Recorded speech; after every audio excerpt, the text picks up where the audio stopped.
Hello दोस्तों, सी programming के इस वीडियो लेक्चर सीरीज में लेक्चर 4 में हम देखने वाले हैं ऑपरेटर्स इन सी लैंग्वेज।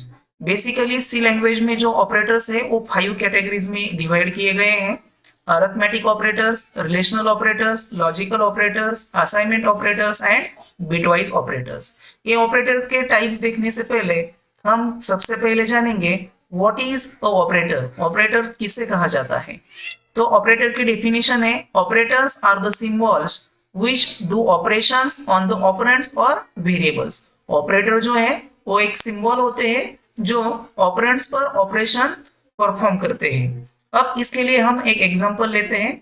कोई भी आदमी जो हॉस्पिटल में जाता है तो उसे पेशेंट कहा जाता है, उस पर जो ऑपरेशन परफॉर्म करते हैं उन्हें डॉक्टर कहा जाता है। ठीक उसी तरीके से यहाँ पर हमने एक एग्जांपल लिया है, यहाँ पर वेरिएबल लिए हैं सम ए plus B.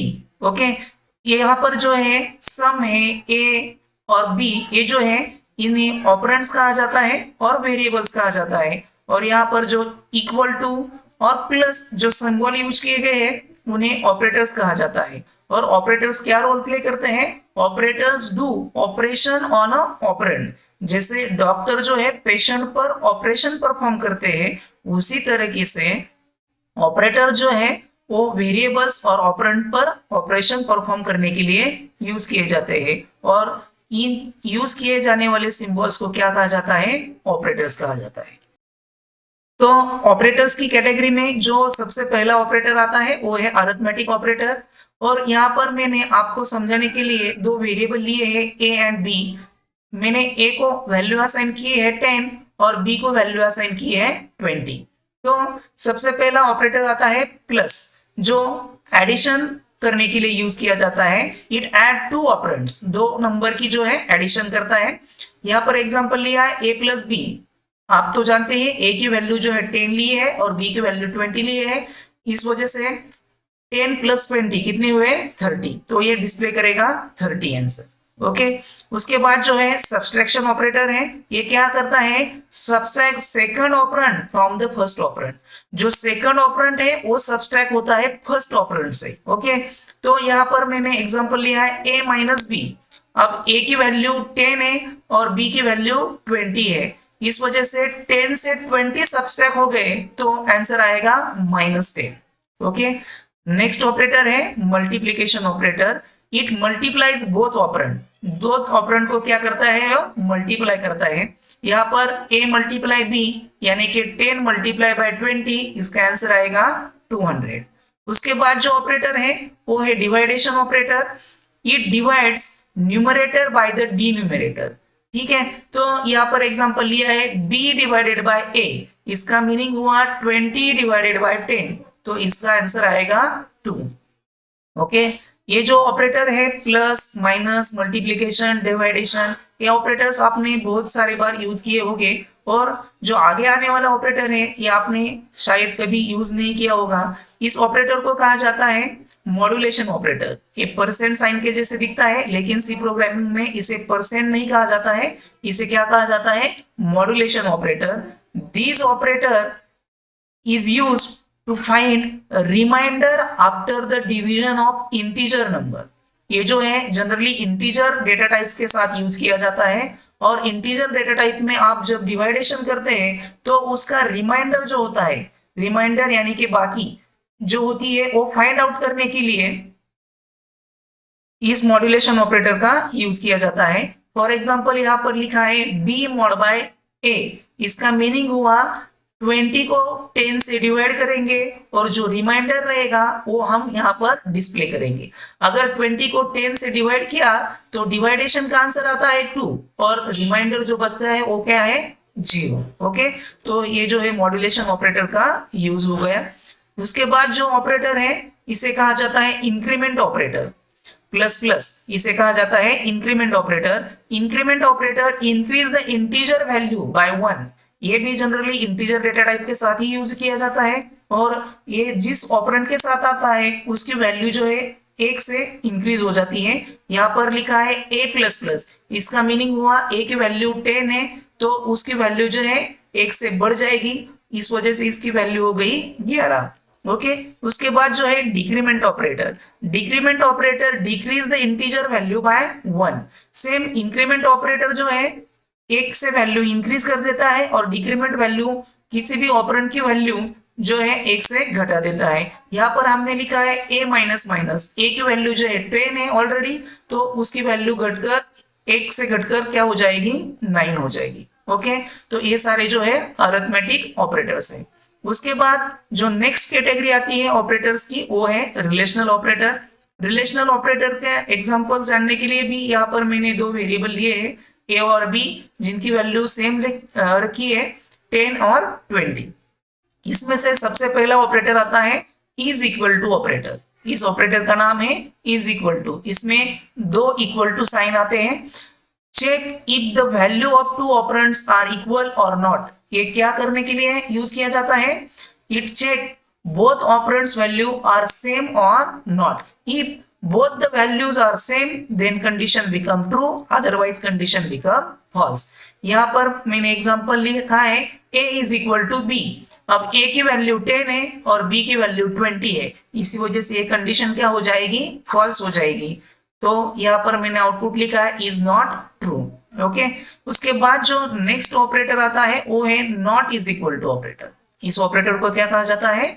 Not is equal to operator. It checks if the value of two operands are equal or not। यह भी दो ऑपरेंड्स की वैल्यू सेम है या नहीं है ये चेक करने के लिए यूज किया जाता है। But if the two operands value are not equal then condition become true, and if the two operands value are same then condition become false. तो यहाँ पर मैंने एग्जांपल लिखा है a not is equal to b।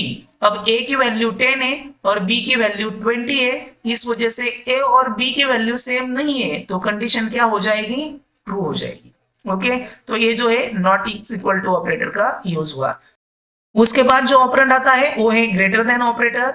Greater than operator check if the value of left operand is greater than the value of right operand. अगर left operand की value जो है ग्रेटर होगी राइट ऑपरेंड से तो condition true होगी, otherwise condition becomes false. अब यहाँ पर a is greater than b लिखा है, a की वैल्यू 10 है तो 10 इज ग्रेटर देन 20, तो कंडीशन क्या हो गई? फॉल्स हो गई। ओके उसके बाद जो ऑपरेटर है वो है less then operator. It checks if the value of left operand is less than the value of right operand. If yes, then condition become true। यहाँ पर a is less than b लिखा है, a की value 10 है और b की value 20 है, इस वजह से 10 is less than 20, तो कंडीशन क्या हो जाएगी? ट्रू हो जाएगी। ओके देन नेक्स्ट ऑपरेटर है greater than equal to operator.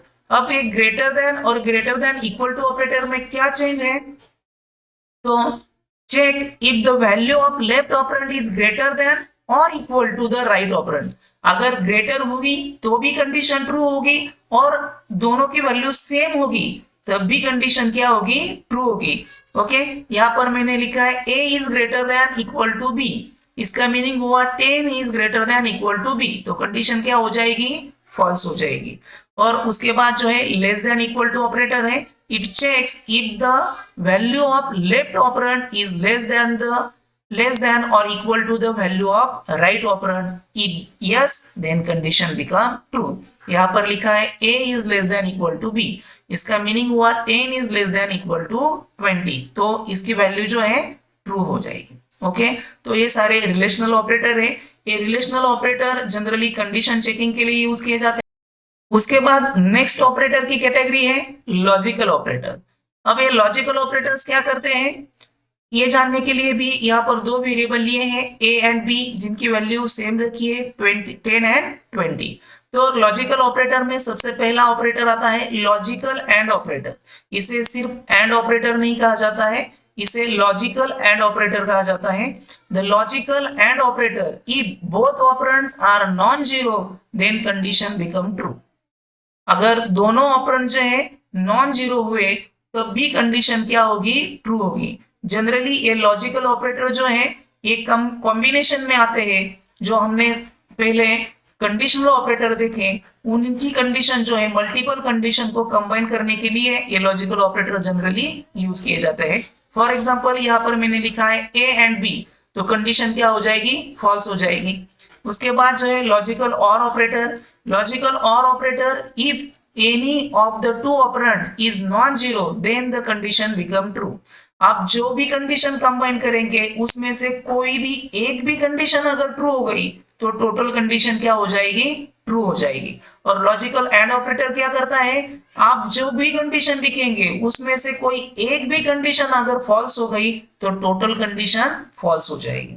ये जो है लॉजिकल एंड और लॉजिकल और ऑपरेटर का यूज है। और उसके बाद जो ऑपरेटर है उसे कहा जाता है logical not operator. It is used to reverse logical state of its operands.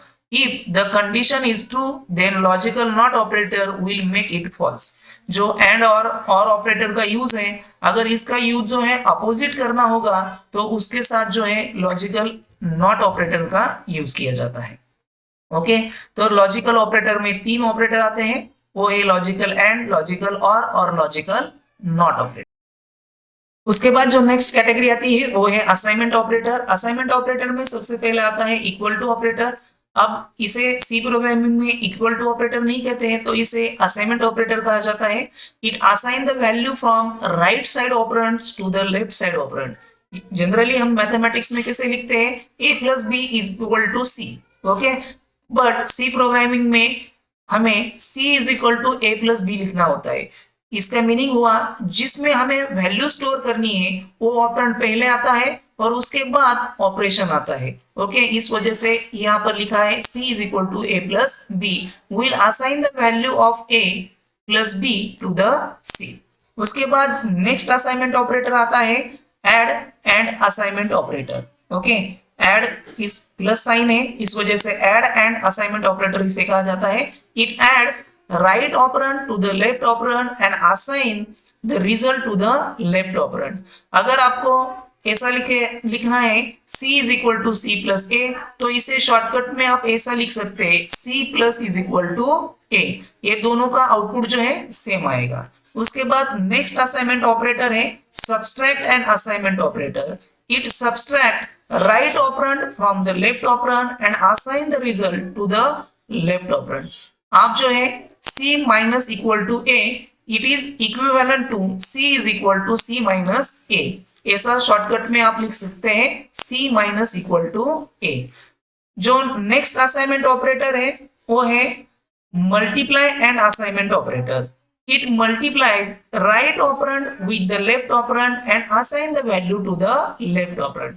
आप जो है c multiply equal to a ऐसा लिख सकते हैं। It is equivalent to c is equal to c multiply by a। Okay, उसके बाद जो है डिवाइड एंड असाइनमेंट ऑपरेटर है। ये जो है it divides left operand with the right operand and assign the result to the left operand. आप जो है c divide is equal to a ऐसा लिख सकते हैं। ये इक्विवेलेंटली का वर्क करेगा इसके जैसा c is equal to c divided by a। और लास्ट में असाइनमेंट ऑपरेटर आता है modulus and assignment operator. It takes modulus using two operands and assign the result to the left operand। Okay, आप जो है c mod is equal to a ऐसा लिख सकते हैं। It is equivalent to c is equal to c mod by a। तो ये सारे जो है असाइनमेंट ऑपरेटर्स हैं। उसके बाद नेक्स्ट कैटेगरी आती है वो है बिटवाइज ऑपरेटर की। और ये बिटवाइज ऑपरेटर आप जैसे कि जानते हैं कंप्यूटर को जो है बाइनरी लैंग्वेज ही अंडरस्टैंड होती है जो बिट सिस्टम पर वर्क करती है। और सी प्रोग्रामिंग में इसके लिए भी ऑपरेटर्स दिए हैं जिन्हें बिटवाइज ऑपरेटर कहा जाता है। तो बिटवाइज ऑपरेटर में सबसे पहला जो ऑपरेटर आता है उसे कहा जाता है बाइनरी एंड ऑपरेटर। ओके, इसे बाइनरी एंड ऑपरेटर कहा जाता है। The binary and operator copies a bit to the result if it exist in both operand. अगर दोनों ऑपरेंड में वही बिट हुए तो ही ये जो बीट है एग्जिस्ट होंगे, अदरवाइज नहीं होंगे। यहाँ पर मैंने एग्जांपल के तौर पर लिया है if a is 60 and b is 13। तो a की जो बाइनरी वैल्यू है वो होगी 0 0 1 1 1 1 0 0 और b जो 13 वैल्यू है उसकी बाइनरी वैल्यू होगी 0 0 0 1 1 0 1। ओके, अगर हम जब a binary and operator b लिखते हैं तब क्या होगा, जहां पर 1 है वहां पर ही 1 आएगा, otherwise all are the zeros. Okay, यहाँ पर देखिए 0 और 1 है तो 0 ही आएगा, 0 और 0 0 आएगा। यहाँ पर भी 1 है और बी के बिट सिस्टम में भी 1 है तभी 1 आया है। यहाँ पर भी 1 1 है, इसी वजह से 1 आया है। 1 0 होगा तो भी 0 आएगा, 1 0 हुआ तो भी 0 आएगा। इसका मतलब हुआ अगर दोनों बिट सिस्टम में, बाइनरी सिस्टम में 1 1 हो गए तभी रिजल्ट में 1 1 आएंगे, otherwise all are the zero. और ये जो बाइनरी नंबर है ये 12 का बाइनरी नंबर है। ओके, इस तरीके से बाइनरी एंड ऑपरेटर वर्क करता है। उसके बाद नेक्स्ट बिटवाइज ऑपरेटर है बाइनरी और ऑपरेटर। ओके, तो बाइनरी और operator copies a bit if it exist in either operands. दोनों ऑपरेंड्स में से किसी भी ऑपरेंड के पास बिट होगा तो भी रिप्रेजेंट किया जाएगा। यहाँ पर भी मैंने सेम नंबर यूज किए है 60 एंड 13।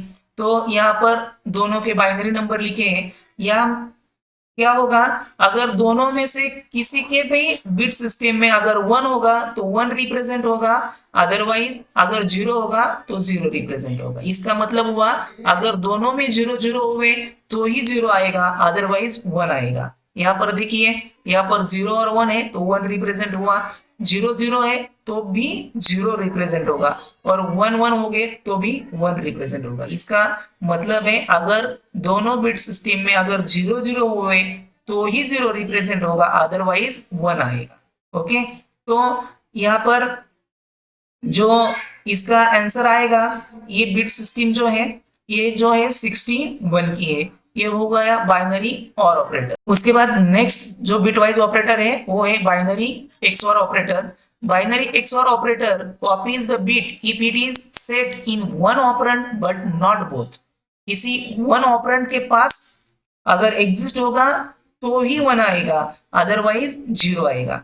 उसके लिए भी हमने एग्जांपल लिया है 60 और 13 का, इन दोनों के बाइनरी नंबर लिखे हैं। ओके, अगर 0 1 होगा तो 1 आएगा, 0 0 होगा तो भी 0 आएगा, और 1 1 होगा तो भी 0 आएगा। ओके, किसी एक के ही पास वो बिट होने चाहिए तो भी वो रिप्रेजेंट करेगा, अदरवाइज नहीं रिप्रेजेंट करेगा।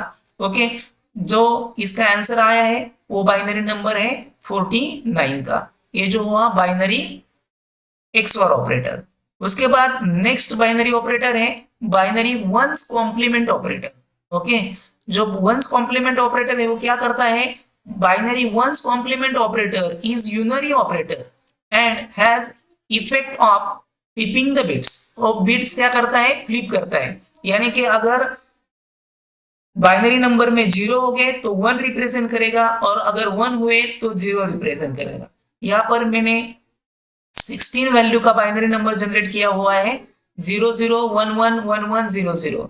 जहां पर 0 हो गए वहां पर जब हम वंस कॉम्प्लीमेंट लिखेंगे उसका, तब क्या होगा, जहां पर 0 हो गए वहां पर 1 लिखा जाएगा, और जहां पर 1 है वहां पर 0 लिखा जाएगा। ये जो है क्या है, बाइनरी वंस कॉम्प्लीमेंट ऑपरेटर। उसके बाद नेक्स्ट बिटवाइज ऑपरेटर है बाइनरी लेफ्ट शिफ्ट ऑपरेटर। ये क्या करता है, the left operand value is move left by one number by the number of bits specified by the right operand. Okay, इसका meaning क्या हुआ, तो यहाँ पर मैंने इसके लिए एक एग्जांपल लिया है, a इज 16 का बाइनरी नंबर यहाँ पर जनरेट किया है। तो 16 का बाइनरी नंबर है 0 0 1 1 1 1 0 0। तो यहाँ पर मैंने लेफ्ट शिफ्ट ऑपरेटर का यूज किया है, ए लेफ्ट शिफ्ट ऑपरेटर बाय 2। इसका मीनिंग हुआ इसके जो बाइनरी नंबर है 2 से लेफ्ट शिफ्ट कर देने हैं। ओके, अगर हमने लेफ्ट शिफ्ट ऑपरेटर यूज किया तो राइट लेफ्ट के जो 2 डिजिट है वो राइट साइड में चले जाएंगे। इस वजह से क्या हुआ, यहाँ पर जो 2 जीरो थे वो एंड में चले गए, और इसका बाइनरी नंबर जो निकल कर आया वो आया है 1 1 1 1 0 0 0 0 0। ये जो बाइनरी नंबर है वो है 240 का। ओके, जो बाइनरी लेफ्ट शिफ्ट ऑपरेटर है वो क्या करता है, जो लेफ्ट के जो बिट है वो राइट में ऐड कर देता है। ओके, इस वजह से लेफ्ट को जो है शिफ्ट हो जाएगा आपके बाइनरी नंबर। उसके बाद जो नेक्स्ट ऑपरेटर आता है वो है बाइनरी राइट ऑपरेटर। ये क्या करेगा, the left operand move is value right bye the number of bits specified by the right operand. ये यहाँ पर भी मैंने एग्जांपल के लिए 16 का बाइनरी नंबर जनरेट किया है और यहाँ पर लिखा है ए लेफ्ट शिफ्ट बाय 2। इसका मीनिंग हुआ इसके जो लेफ्ट के बिट है वो राइट में शिफ्ट हो जाएंगे। ओके, तो यहाँ पर जो राइट के जो 2 बिट थे वो लेफ्ट में आ गए हैं। ओके, तो इस वजह से बाइनरी नंबर क्या हो गया, 4 टाइम 0 एंड 4 टाइम 1। ये जो बाइनरी नंबर है ये 15 का बाइनरी नंबर है। ओके, तो ये जो हुए बिट वाइज ऑपरेटर। उसके बाद जो है लास्ट कैटेगरी है अदर ऑपरेटर्स। इसके अलावा भी सी प्रोग्रामिंग में हम और भी कोई ऑपरेटर्स यूज करते हैं। तो उसमें सबसे पहला आता है साइज ऑफ ऑपरेटर। ये क्या करता है, it return the size of the variable. आप जो भी वेरिएबल यूज करेंगे उसकी साइज बता देगा। अब ये साइज किस पर डिपेंड होती है, आप जो डेटा टाइप यूज करते हैं उस पर ये साइज डिपेंड होती है। फॉर एग्जांपल यहाँ पर मैंने साइज ऑफ ऑपरेटर को पास किया a variable where a is the integer. ये जो है इंटीजर टाइप का वेरिएबल है, इट विल रिटर्न द 2, क्योंकि इंटीजर डेटा टाइप्स है जो 2 बाइट्स मेमोरी अलोकेट करता है। अगर आपने यहाँ पर ए जो है फ्लोट डेटा टाइप में डिक्लेयर किया होगा तो इसकी साइज जो आएगी वो 4 आएगी। ओके, ये जो है साइज ऑपरेटर का यूज है। उसके बाद नेक्स्ट ऑपरेटर आता है एंड। इसे एंड नहीं एक्चुअली कहा जाता है, सी प्रोग्रामिंग में इसे कहा जाता है address of operator. It return the address of the variable. जो वेरिएबल हमने डिक्लेयर किया है उसे कहां पर मेमोरी एलोकेट हुई है उसका एड्रेस ढूंढने के लिए इस एड्रेस ऑफ ऑपरेटर का यूज किया जाता है। जनरली ये स्कैनफ स्टेटमेंट में यूज होता है। यहाँ पर मैंने लिखा है address of a, it returns the actual address of the variable a. जहां पर ए वेरिएबल को मेमोरी एलोकेट हुई है उसका एक्चुअल एड्रेस जो है एड्रेस ऑफ ऑपरेटर रिटर्न करेगा। उसके बाद जो नेक्स्ट आता है वो उसे कहा जाता है पॉइंटर वेरिएबल। ओके, ये क्या करता है, पॉइंटर टू द वेरिएबल। ये जो वेरिएबल है यहाँ पर मैंने लिखा है pointer A, it store the address of another variable. दूसरे किसी भी वेरिएबल का अगर आपको एड्रेस स्टोर करना है तो इसके लिए पॉइंटर का यूज किया जाता है। और जो लास्ट ऑपरेटर है वो है कंडीशनल ऑपरेटर। कंडीशनल ऑपरेटर जो है वो टर्नरी ऑपरेटर है। इसमें क्या किया जाता है, कंडीशन स्पेसिफाई की जाती है, उसके बाद क्वेश्चन मार्क आता है, उसके बाद जो ट्रू स्टेटमेंट है वो लिखे जाते हैं और उसके बाद जो फॉल्स स्टेटमेंट है अगर कंडीशन फॉल्स हो गई तो एग्जीक्यूट होने वाले स्टेटमेंट लिखे जाते हैं। ओके, तो ये सारे जो है ऑपरेटर्स हैं जो सी प्रोग्रामिंग में हम यूज करने वाले हैं। तो आज के वीडियो में बस इतना ही। अगर आपको हमारा वीडियो पसंद आ गया होगा तो हमारे वीडियो को लाइक कर दीजिए और हमारे